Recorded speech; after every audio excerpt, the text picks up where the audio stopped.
قلت تيدا بحسي قلق تشتاق كف وبوي أشكراك طوري كفتنا جزائري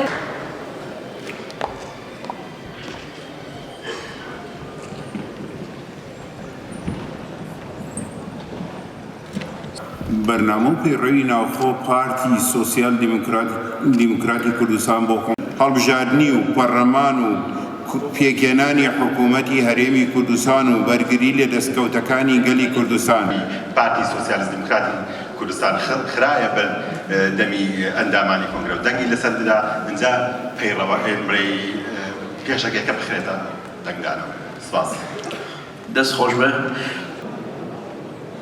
أس أبرو قلق شانازم آماده بينا من البي كونغري کۆنگرەکە گفتوگۆ و دەنگدانە لەسەر پرۆژەی پەیڕەوی ناو بابەتی و مێژوو لە بەرامبەر سیاسەتی چەوسانەوەی گەلی کورد لە دژوارترین سەردەمی دۆڵاشی خوێندنەوە ئەتوانێت سەرنجی خۆی بدا.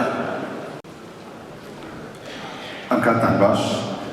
دیارە ئێمە کۆنگرەکەمان بە ناوی حیزبی سۆسیالیست دیموکراتی کوردستان